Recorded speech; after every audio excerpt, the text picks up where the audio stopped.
yang merdu di hatiku. Yesus membisikkannya, jangan takut, ku bersamamu dalam kancah dunia. Yesus, nama Yesus, indah dan merdu, memberikan hidup yang mengisi hidupku.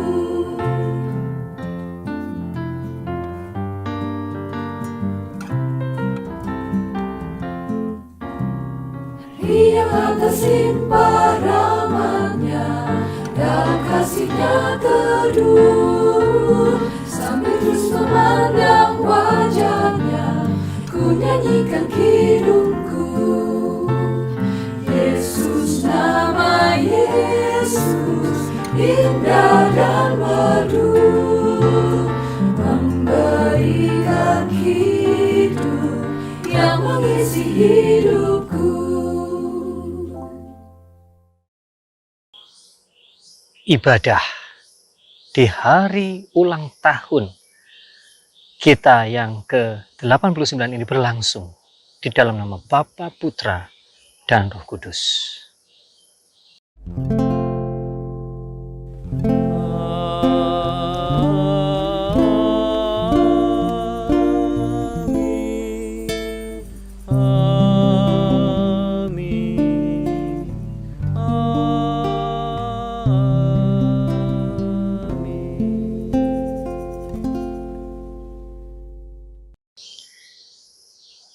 Tuhan beserta saudara sekalian.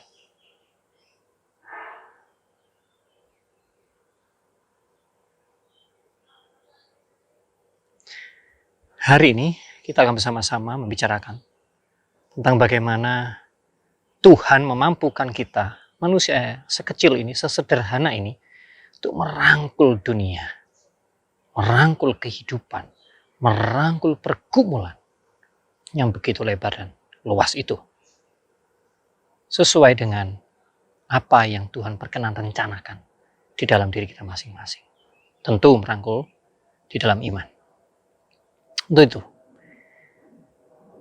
marilah bersama-sama kita masuk di dalam pengakuan akan kelemahan kita.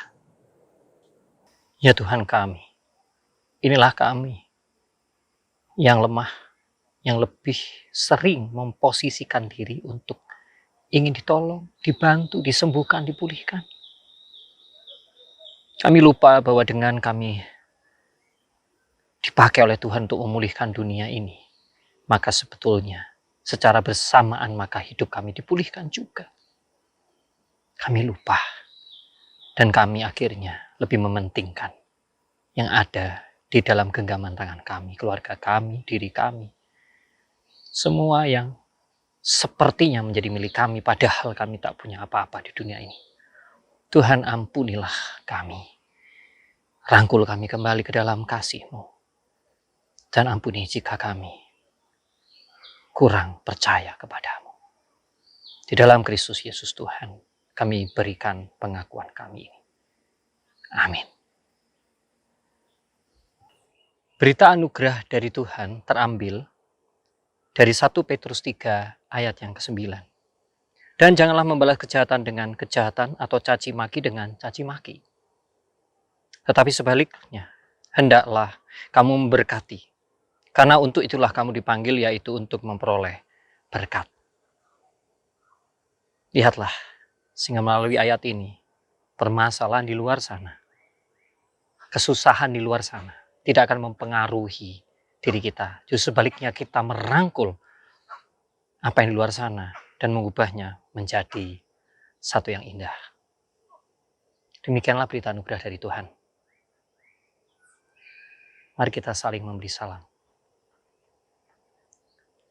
Salam damai.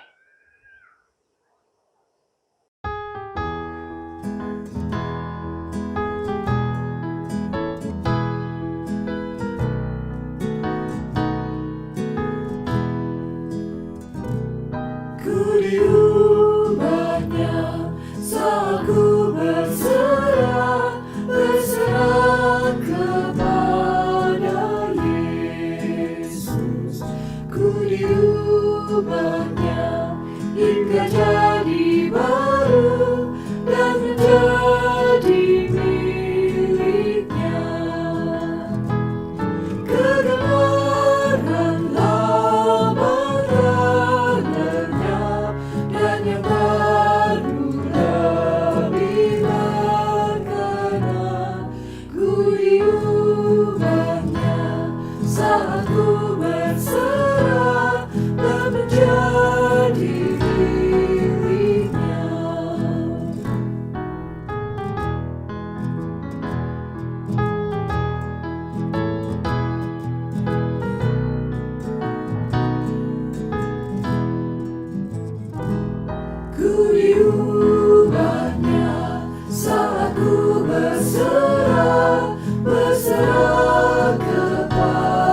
Sebelum memasuki penghayatan firman Tuhan, mari kita berdoa.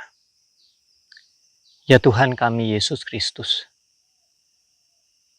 hari-hari yang kami jalani berlalu, namun kuasa-Mu tak pernah berlalu. Kehidupan kami selalu mendapat kesempatan untuk diperkaya, dikuatkan, dibangun, sedemikian rupa oleh kuasa kasih-Mu. Melalui tuntunan kuasa Roh Kudus kami siap untuk dibentuk. Pujian dan keagungan bagi-Mu. Ungkapan syukur semata-mata hanya bagi-Mu ya Tuhan. Di dalam Kristus Yesus Putra Tunggal Allah, Bapa Maha Pengasih dan Roh Kudus kami berdoa. Amin. Firman Tuhan hari ini diambil atau didasari dari Kisah Para Rasul 10 ayat 28 sampai yang ke-36. Renungan kita mengambil tema merangkul dengan iman. Demikian firman Tuhan. Ia berkata kepada mereka, "Kamu tahu betapa kerasnya larangan bagi seorang Yahudi untuk bergaul dengan orang-orang yang bukan Yahudi atau masuk ke rumah mereka. Tetapi Allah telah menunjukkan kepadaku bahwa aku tidak boleh menyebut orang najis atau tidak tahir. Itulah sebabnya aku tidak berkeberatan ketika aku dipanggil lalu datang kemari. Sekarang aku ingin tahu apa sebabnya kamu," yang dimaksud tentu Kornelius, "memanggil aku, Petrus." Jawab Kornelius, 4 hari yang lalu kira-kira pada waktu yang sama seperti sekarang, yaitu jam 3 petang, aku sedang berdoa di rumah. Tiba-tiba ada seorang berdiri di depanku, pakaiannya berkilau-kilauan, dan ia berkata, "Kornelius, doamu telah didengarkan Allah dan sedekahmu telah diingatkan di hadapannya. Suruhlah orang ke Yope untuk menjemput Simon yang disebut Petrus. Ia sedang menumpang di rumah Simon, seorang penyamak kulit yang tinggal di tepi laut. Karena itu, segera kusuruh orang kepadamu, dan dengan senang hati engkau telah datang. Sekarang kami semua sudah hadir di sini di hadapan Allah untuk mendengarkan apa yang ditugaskan Allah kepadamu." Lalu, mulailah Petrus berbicara katanya, "Sesungguhnya aku telah mengerti bahwa Allah tidak membedakan orang. Setiap orang dari bangsa manapun yang takut akan Dia dan yang mengamalkan kebenaran berkenan kepadanya. Itulah firman yang Ia suruh sampaikan kepada orang-orang Israel, yaitu firman yang memberitakan damai sejahtera oleh Yesus Kristus yang adalah Tuhan dari semua orang." Demikian firman Tuhan. Yang berbahagia dan diberkati adalah kita semua yang selalu memegang firman-Nya. Haleluya, haleluya, haleluya.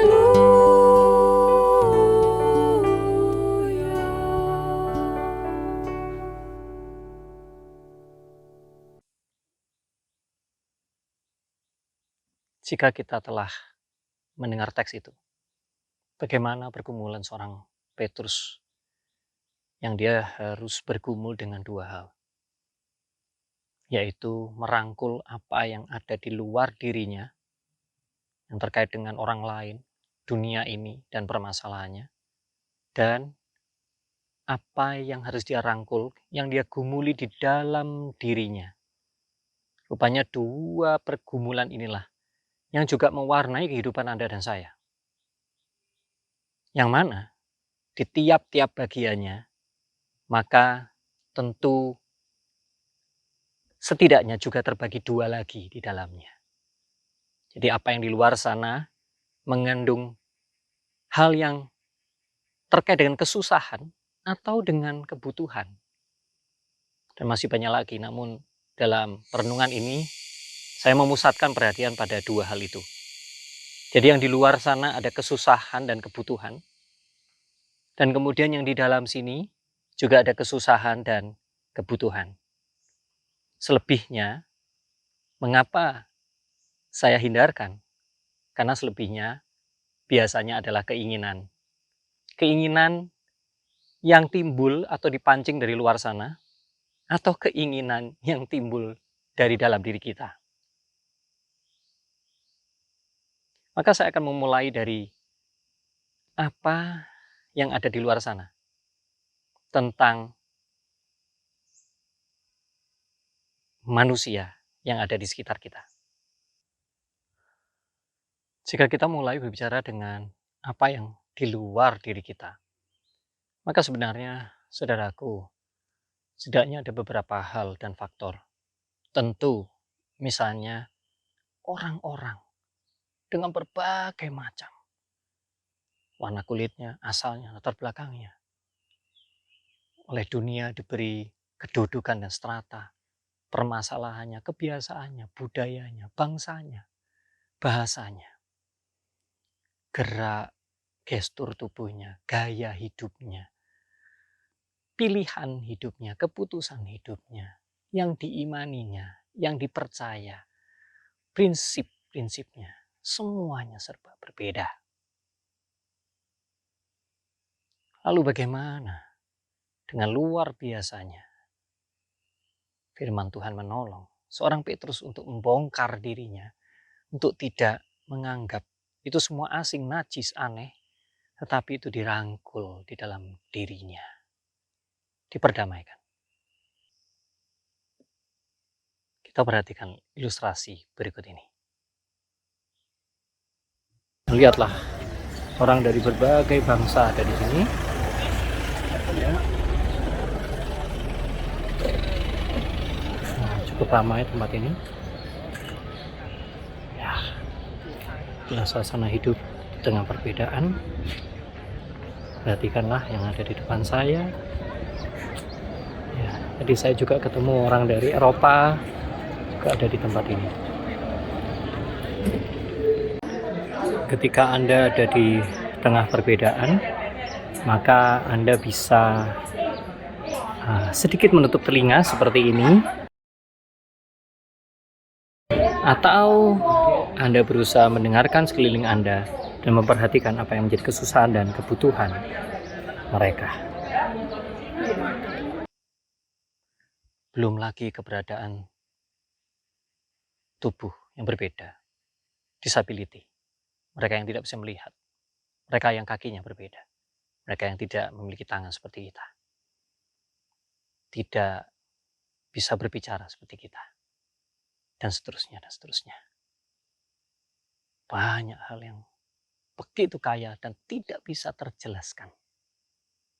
Namun jujur, dalam hidup kita masih batasi. Belum lagi jika kita tidak bisa melampaui perbedaan gender, laki-laki perempuan, tua muda miskin kaya, dan seterusnya.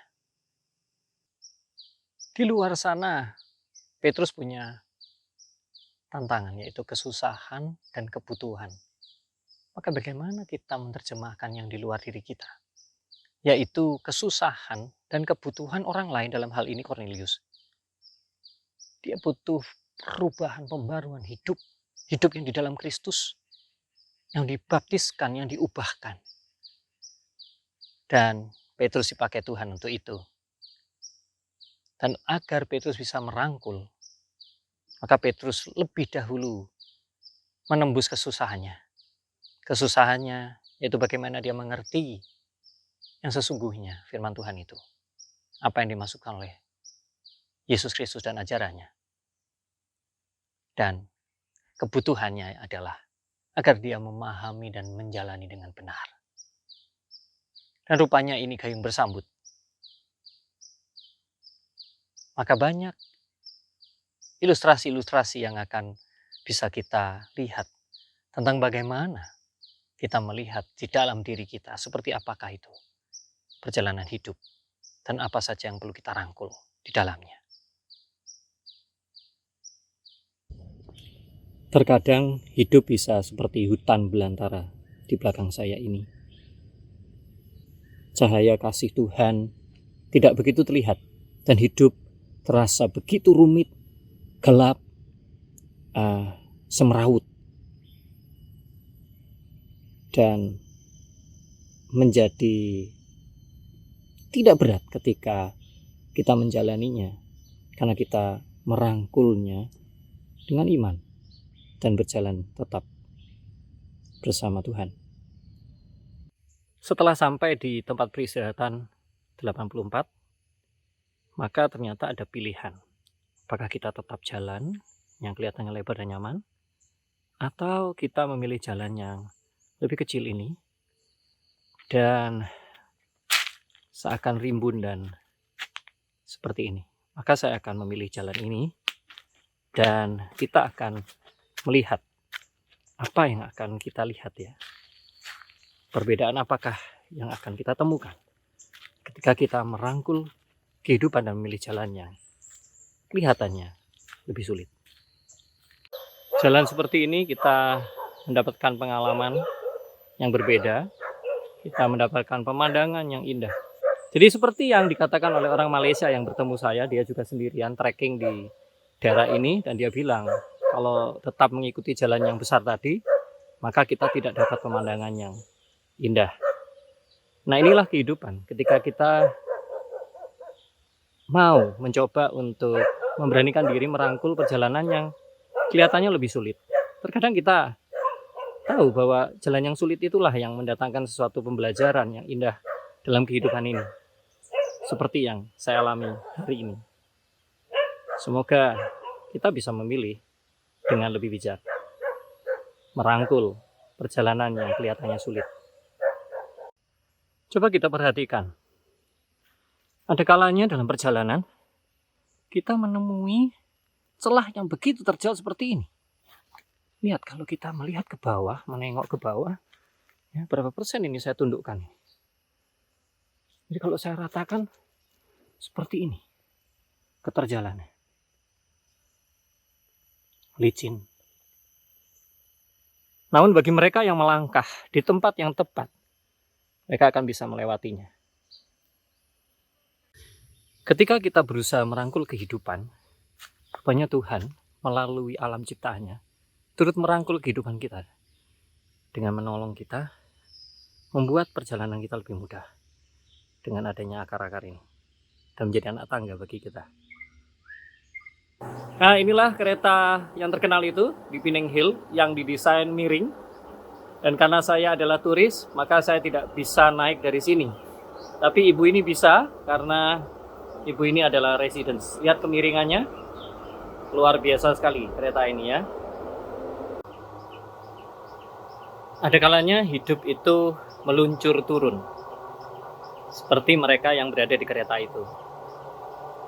Mungkin karena berada di kereta yang nyaman, maka tak terasa bahwa hidup yang nyaman bisa membawa seseorang meluncur turun. Ya, tidak ada salahnya, saudaraku, untuk hidup nyaman. Namun pastikan Anda tidak terlalu jauh meluncur, merosot di dalam kehidupan ini.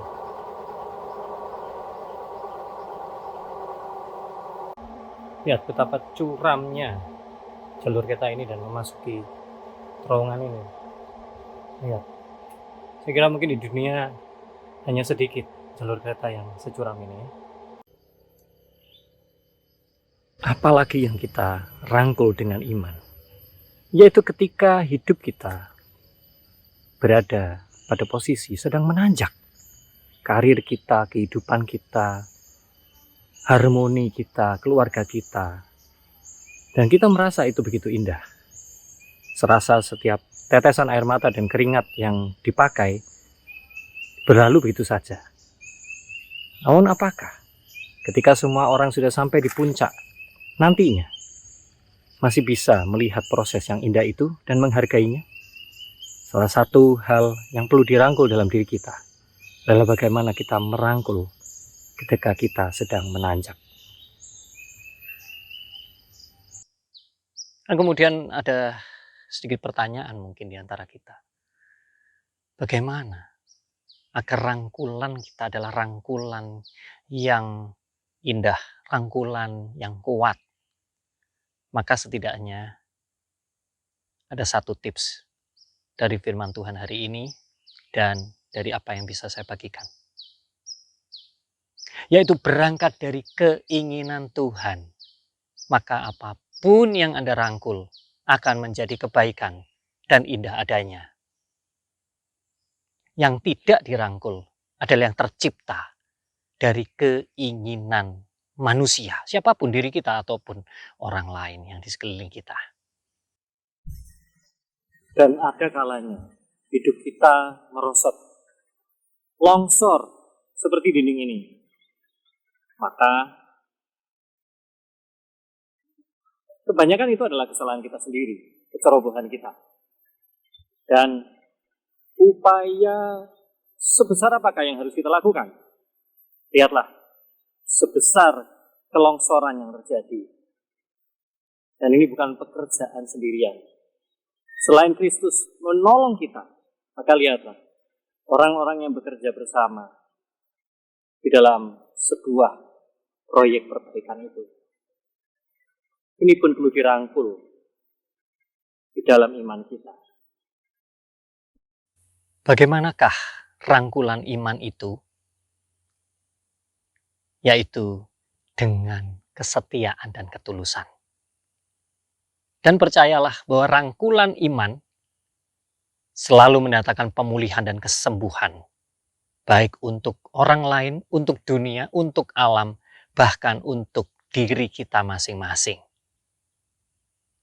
Dan sebagai gereja dan komunitas Kristus, percayalah bahwa rangkulan iman tidak pernah terjadi sebatang kara sendirian. Lihatlah para pekerja tadi ketika mereka memperbaiki longsoran. Maka kehidupan iman bersama adalah rangkulan iman yang memulihkan dunia. Kiranya Tuhan menguatkan kita semua.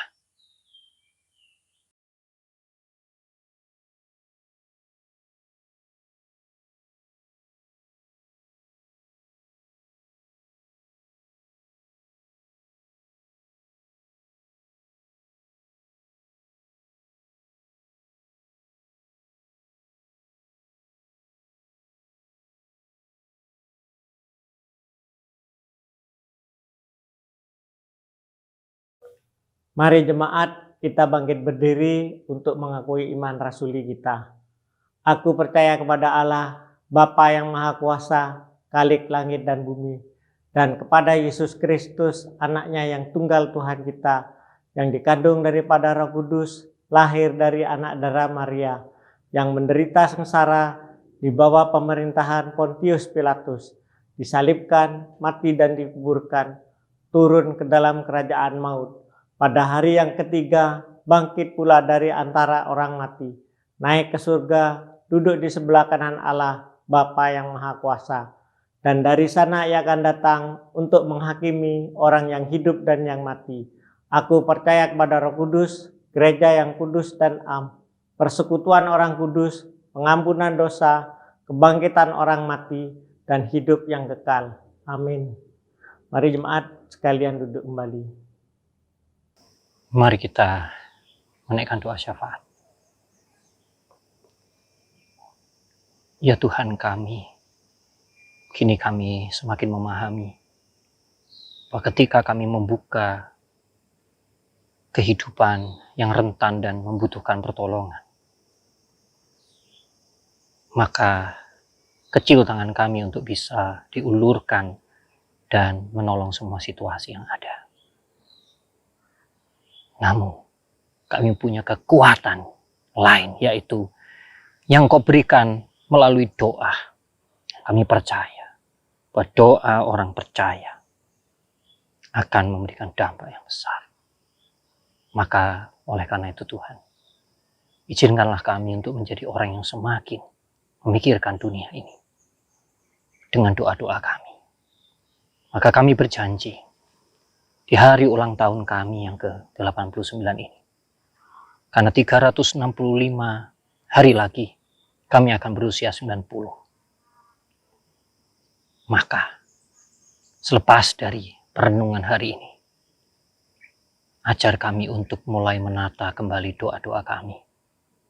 Karena masih banyak topik di dunia ini, banyak hal yang belum tersentuh bahkan oleh doa kami. Anak-anak yang pergi ke sekolah dengan menaiki perahu dan melewati lautan, melewati sungai yang berbahaya. Terkadang buku mereka tercemplung. Anak-anak yang di usia yang masih kecil harus membanting tulang bekerja untuk sesuap nasi. Mereka yang bekerja menjaga pintu-pintu kereta api. Mereka yang bekerja memperbaiki jembatan-jembatan yang dibuka dan ditutup demi keamanan orang banyak. Mereka-mereka yang bekerja di baik ruang-ruang operator yang tidak nampak wajahnya. Orang-orang yang sebatang kara, yang terserak di berbagai tempat. Dan masih banyak lagi Tuhan. Ajar kami untuk tidak berdoa yang itu saja. Sehingga hidup kami ini menjadi kaya. Kami mampu merangkul dunia ini dengan iman kami. Dan membuka jendela hati kami lebih luas. Doa ini kami naikkan bersama doa yang Engkau berikan.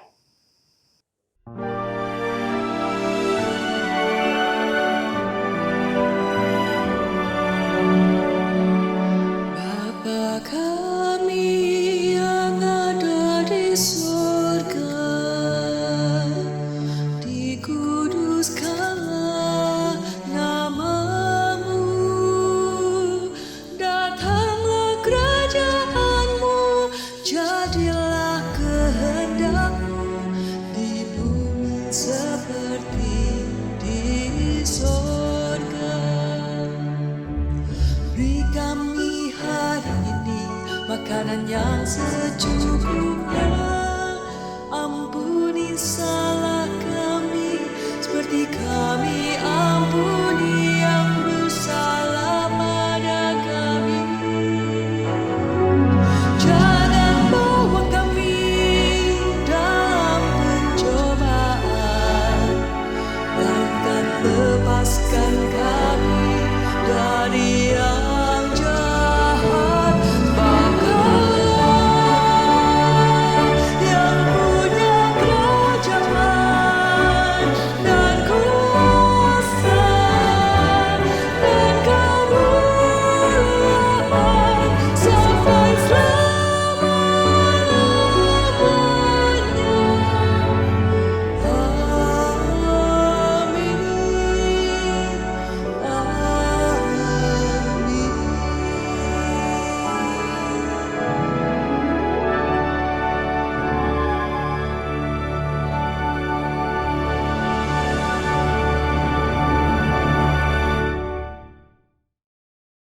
Tiba saatnya jemaat akan memberikan persembahan dan saya akan membacakan ayat persembahan dari 2 Korintus 8 ayat 9. Karena kamu telah mengenal kasih karunia Tuhan kita Yesus Kristus, bahwa Ia yang oleh karena kamu menjadi miskin, sekalipun Ia kaya, supaya kamu menjadi kaya oleh karena kemiskinannya.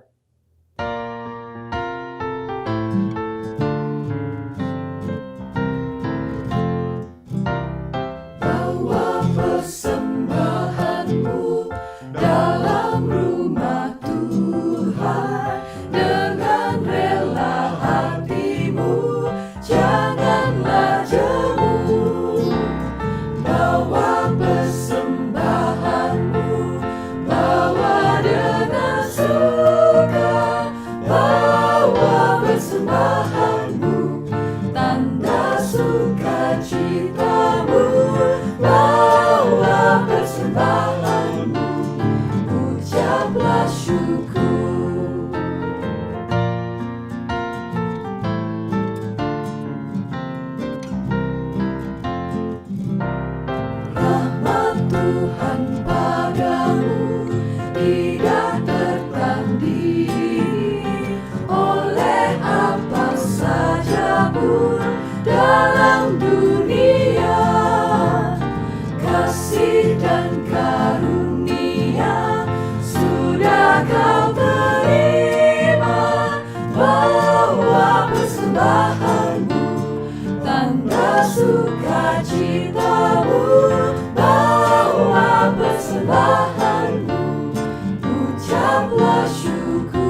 Mari jemaat kita bangkit berdiri, kita berdoa. Tuhan sumber segala berkat, dengan mengingat segala berkat yang telah Engkau anugerahkan bagi kami. Saat ini kami hendak menyatakan ungkapan syukur kami kepadamu melalui persembahan kami. Berkati persembahan kami agar bermanfaat bagi pelayanan dan aktivitas jemaat-Mu di tempat ini. Berikan hikmat kepada majelis jemaat yang Engkau percayakan untuk mengelolanya, sehingga benar-benar ditujukan bagi kemuliaan nama-Mu. Kami berdoa hanya dalam nama Tuhan kami Yesus Kristus. Amin.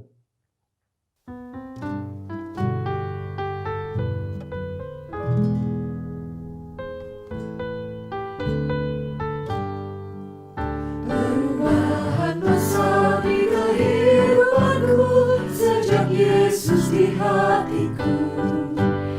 Jiwaku bersinar terang yang cerah sejak Yesus di hatiku. Sejak Yesus di hatiku. Sejak Yesus di hatiku. Jiwaku bergema bagai ombak besar sejak Yesus di hatiku.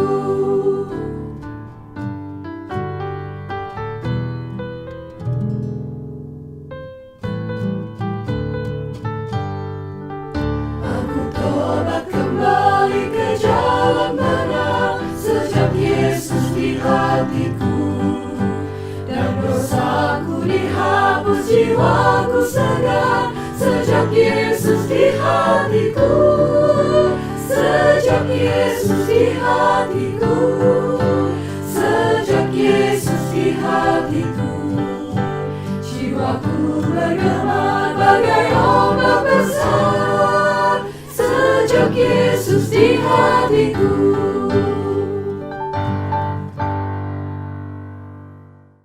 Arahkanlah hatimu kepada Tuhan. Jadilah saksi Kristus. Terpujilah nama Tuhan. Terima berkat dari Tuhan. Allah sumber kehidupan dan pengharapan, Dialah yang terus akan mengayomi seluruh kehidupanmu dengan kasih-Nya, dengan anugerah-Nya, dengan damai-Nya, kini dan selama-lamanya.